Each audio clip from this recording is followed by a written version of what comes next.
91. This is another one of the ones that we've been saying in yeshiva and YU. So try to go through the words together, and really helps me the most because it makes the Tehillim very meaningful for me when we say it in yeshiva. But it's chapter 91.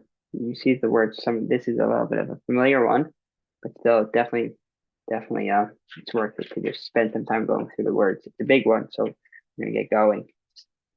If you have any comments, just unmute yourself. Feel free to share. So, Pasuk Aleph, 91, 1. Yoshev b'seiter alyon, Petzel Shaddai Yislonan. So, okay, first, sorry. Just as a means of introduction, there are three people. There's different ways to explain this chapter, but the way we're going to explain it is that there are basically three people speaking.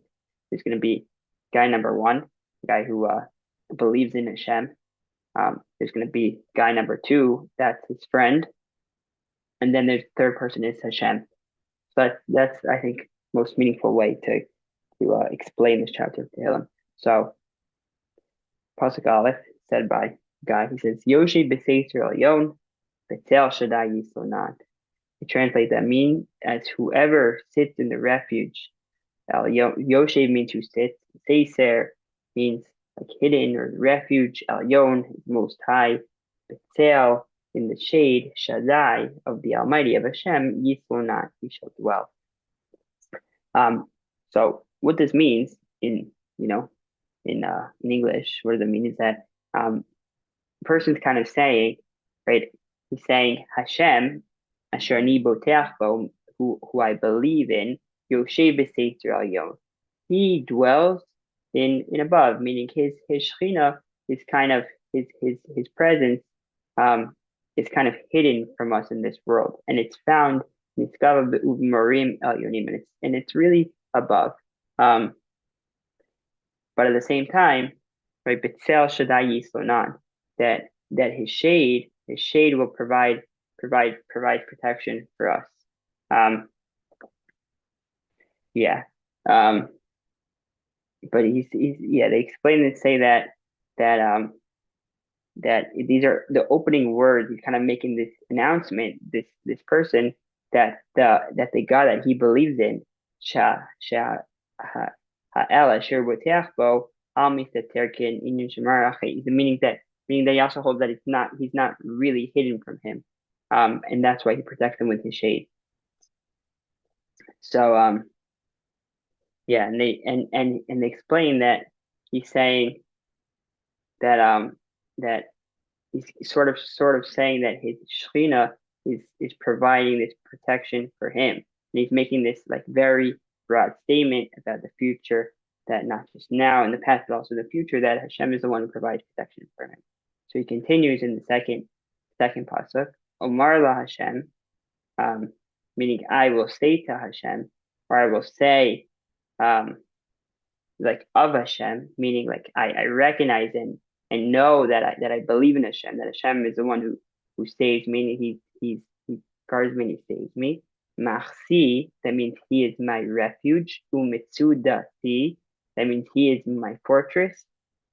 Elo, hi, eftach bo, my God, I will trust in him. So you're ready. It's this declaration. This person is making this declaration of Hashem, that Hashem is he's his refuge, that God is his refuge. God basically guards him. When something goes wrong, Hashem is going to be the one to take care of him. He's Mitsudasi. He will he's the place where he's this fortress, right? He's the place where I go. And that's why Elokai, my God, Eftach bo, that's why I trust in him. And I trust in him always, forever. So that's the first statement by the guy, is that it's, in summary, this first two psukim is he's saying, I have this ultimate, this never ending faith and belief in Hashem, who's going to provide me protection for whenever I need it. That's Pasuk Aleph and Beis. So Pasuk Gimel, and all the way until Pasuk Tes is the next guy's response, and he's kind of giving this guy these words of blessing, these words of blessings as because you believe in Hashem and because ultimately your trust is in Hashem, that Hashem's going to provide you protection whenever anything is necessary, whenever something goes wrong. So because of that, you're going to merit all the following bracha, all the following blessings. So pasuk Gimel 3, Kihu yatzilcha mipach yakush midever havos. That ki meaning because, for, who's who means he. A little bit confusing. Who in Hebrew means he. So who, God, yatzilcha, he's going to save you, mipach, from a trap, from a snare, yakush, that entraps, midever, and also from, dever was one of the makas, so from basically a plague, havos, that is devastating. So that's the first word of the bracha. Then, and they explain here that right. So that basically there's two different types of dangers. There's well, they explain that first of all, both these dangers seem to come up on a person like out of nowhere, like a trap, like a trap. You're kind of just or if you're an animal, I guess the animal just kind of going along, and then out of nowhere, boom, it's trapped. And sometimes it happens to us in life where we're all okay, and then out of nowhere we kind of get trapped. And then also sometimes there's a plague, there's a sickness that comes on us right away. Another thing that they mention here is that this is kind of representative of the two different types of challenges that we have in this world. There's challenges which we have from that relate to man. That's like a trap from a man, meaning sometimes where we have challenges that relate to other people and how we relate to other people, and that's representative of the trap, the animal that can get trapped, right? And we're saying that God is going to save us from the trap of the hunter. By the same, also there's the plague. There's the kind of the challenges that are beyond our understanding, beyond our control. They come directly from God. It's nothing to do with another man. So those are representative of the two different challenges that we have in life. Sometimes we have challenges relate to other people. Sometimes we have challenges that just relates to things beyond our control.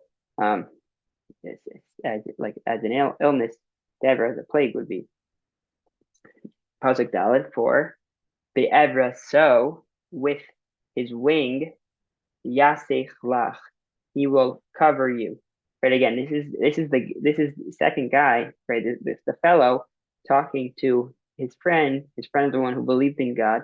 He says, "I put all my trust in God." The fellow is saying, "Okay, I'm giving you bracha. Number one, he's going to save you from a trap, and he's going to save you from any plague that can happen. Not only that, Evra, so with his wing, Yasech lach, he's going to cover you. Betachas kinafav techseh, and beneath his wings, you will be protected. Sina v'sochera amito. Sina means, they translated it as his shield, v'sochera, and armor amito are his truth.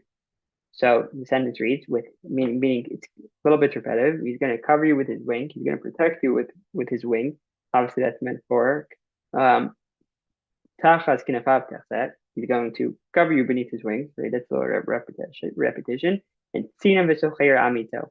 So they explain that to mean that by having this faith in God, that God is going to basically protect those who believe in Him. You're going to have basically the shield of God and the armor of God be what protects you from all your different enemies, whether whether it's a trap of the hunter or it's the plague, whatever happens. And therefore, and because of this, and because God, right, because I believe in God, that God is going to trust me, and that he's going to therefore provide his shield and his armor for us. Therefore, Pasuk 5, Lo sira mipacha laila. So you are not going to fear, right? The fellow's talking to the guy. So therefore, you will not fear me pacha laila. Lo sira mi pacha laila. That you're not going to fear from the terror of the night. There's a lot of reasons why the night could create terror. They give a whole list of reasons, including demons and different things. But I think it's just you can explain very simply that also the night also a lot of times represents um, bad things or things that people would be afraid of. Mechet ya'uf yomam, nor the arrow that flies by the day. So they explain that the arrow a is really only a fear during the day because the uh, the archer can't really see you in the night. But they explain that there's certain challenges, there's certain fears that a person has in night, there's certain fears that a person has in day. But ultimately, if I have the shield and the armor of God, I'm not going to be afraid of neither the fear of night, the natural fear of night, nor the arrow that comes in the day. Pasuk 6, Vav, Midever Ba'ofel Yahaloch. So it's a continuation of what we said in Pasuk 5, where we said, I'm not going to fear the night, I'm not going to fear the arrow of the day, and I'm also not going to fear Pasuk 6. Vav, Midever Ba'ofel Yahaloch. I'm not going to fear the plague that walks in the gloom. That's also coming back to the saying that we said earlier in Pasuk Gimel and 3 that God is going to save us from this plague. And we're also not going to have anything to be afraid of. For Miketev Yashut Zaharaim, nor the destroyer who lays waste at noon. So again, that's this again parallel or a contrast between fears that happen in the night. That's the Ophel Midever, but Ophel means like gloom. They explain that means like in the night, or Miketev Yashut Zaharaim, or the destroyer that happens at noon. But again, there's different things that we fear in the day and in the night. Then it continues with Pasuk Zion. This is again still the fellow talking to the guy who had a lot of trust in God.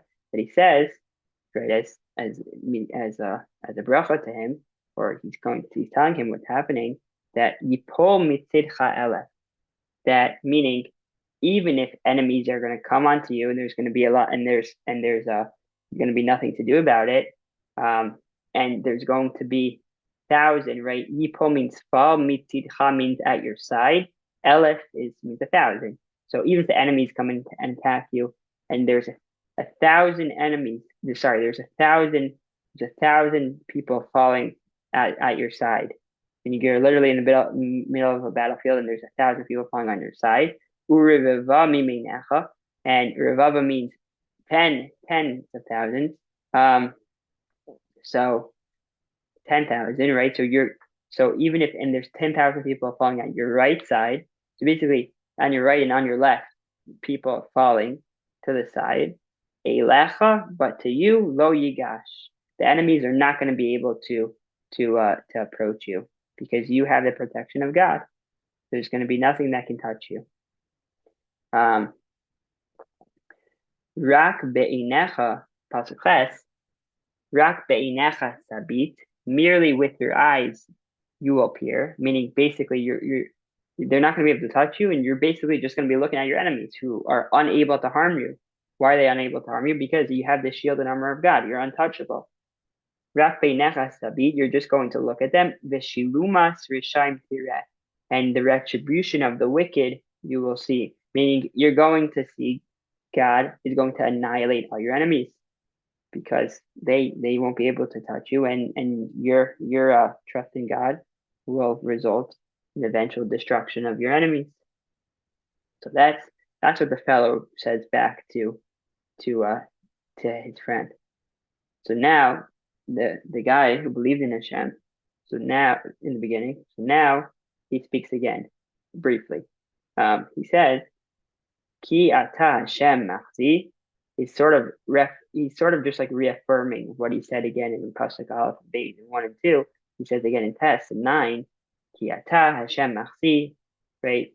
Because indeed he's repeating himself. He's reaffirming it because Hashem, you are machsi, you are my refuge, right? Which is the same exact word that he said in Pasuk Beis 2. He said, Omar la Hashem, I will say of Hashem, he is my refuge. So he says again, Hashem, you are my refuge. Yon samta that in the Most High you have made your home of your trust, the place where your trust is, the place where you dwell. So again, you're just reaffirming the fact that God is Almighty and that God will be able to protect him of everything, and Hashem is his refuge. So now his fellow gives him a few more, right? A few more strong words of strength, more bracha. He continues along those lines. He says, Pasuk Yud 10, Lo seuna elecha ra'a v'nega lo yikra v'olecha. There will be no befall that of evil will come upon you. Nothing bad is gonna happen to you. V'nega lo yikra v'olecha, and a plague will not come near your tent. So there's different ways that they explain this. In my siddur here, they explain it that this is perceived as a bracha for that one will have worthy children and students who will not shame him. Meaning, what there's it's an extra bracha here because it's not only a bracha on you that you're not going to be harmed, but it even extends to your tent. And your tent doesn't just mean you; it means all the people who are close to you, say your family, your students, right? So there's one way to explain it is a nega, meaning spiritual, that there's going to be no blemish, no spiritual blemish among you and anyone in your family. But also means it's physical too. That which is it's talking about physical protection as well as spiritual protection. That physically also there's going to be no harm done to you or the people in your tent. Why? Pasuk Aleph 11. Ki malacha v'tzav elach lishmarcha b'chol derechecha. For his angels, God's angels, are he will charge. God is going to command them for you. Lishmarcha. What's their job going to be? To protect you b'chol derechecha, in all your paths, wherever you go. So they explain here that this is again an additional bracha, because it's not only when you're at home, not only when you're in your tent, but even when you're traveling in the path. And Chazal understand that when you're traveling, you're even in more danger when you're traveling. So even then, the angels are going to be walking with you. The angels are going to be walking with you to protect you in all your ways, even when you're traveling on the path.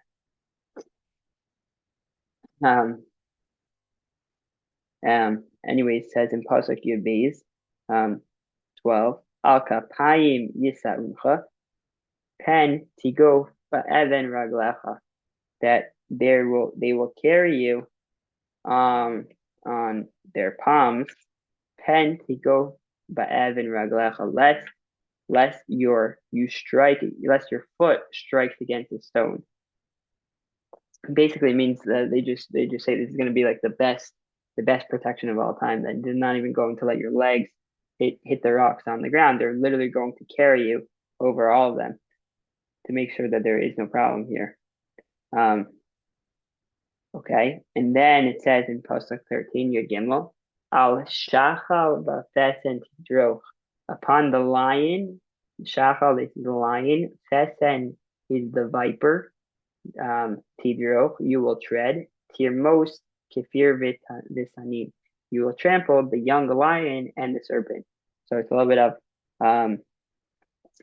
again repetition, but the point being that if you come across while you're traveling, they're going to carry over these stones. But if you come across these different animals, these bad animals who want to basically scare you off your path, who want to cause damage to you on this path, they're going to make it so that you basically overcome them and you travel over them and you trample on them, and there's gonna be nothing that walks in your way. Whether it's these stones or whether it's these wild animals. Okay, and then from here, 3 more psukim, 14, 15, and 16, is now when we get to our third speaker, which is God. At least the way they explain it here. That up until now, we've been having a conversation between a fellow who has his ultimate trust in God, belief in God that it's going to protect him, and as a result of that, this other fellow says to him all these good things that are going to happen. Because that's what happens when you have ultimate trust in God, is that Hashem is going to protect you, right? Protect you from the arrows. You're going to have nothing to fear. You're going to literally trample over the lions and the snakes. So now God speaks up. So God says, "Kivi chashak v'afal tayu," because he yearned for me, and I will deliver him. So they explain, because he clung to me and he loved me, that's why I'm going to save this guy from all his pains. That's why I'm going to protect him from everything that happened. Because of that, he loved me and he clung to me. Asagvehu, I will elevate him, because he knows my name. That's why I'm going to be this fortress for him. I'm going to protect him. He's Hashem, because this guy recognizes. We say here, Mishum Sheikiret Kochi, because he recognizes my strength, and he accepted upon himself my fact that I'm God, and can protect him. Yeah. Okay. So then it says, Yikra Eni V'eheneyu, he will call upon me and I will answer him.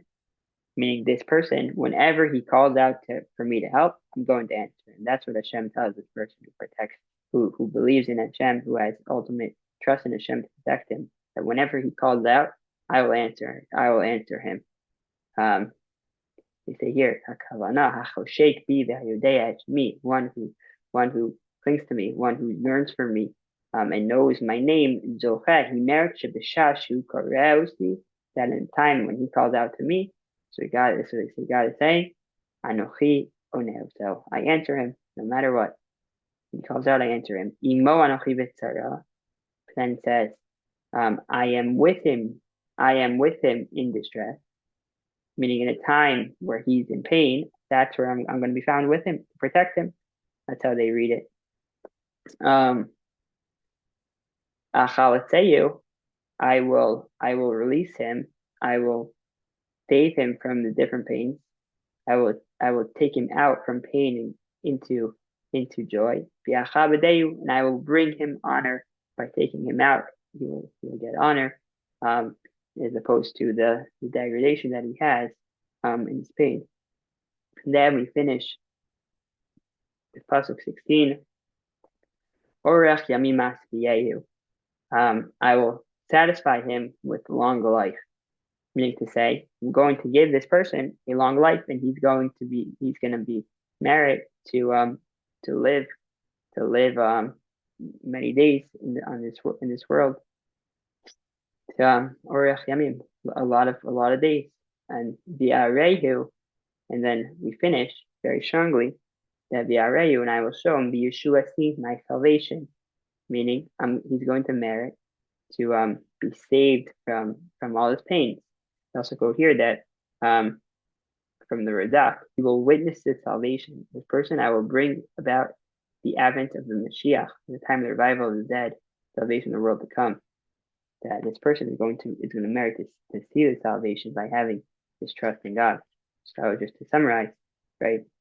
Person who believes in God, this pasuk Aleph and Beis 1 and 2, Divrei bracha, blessings from his friend, from his fellow, who's telling him about all the different things. He does nothing to be afraid of. Why? Because God is his shield, God is his armor. And there could be 1,000 people falling on his right and left. He knows nothing can touch him, right? There's going to be nothing to happen because he has the protection. He has the armor of God. He reaffirms his strength, And then literally what happens, the angels carry over him, over whatever gets in his way. He tramples on lions, he tramples on snakes. There's nothing that that that can touch him because he has trust in God.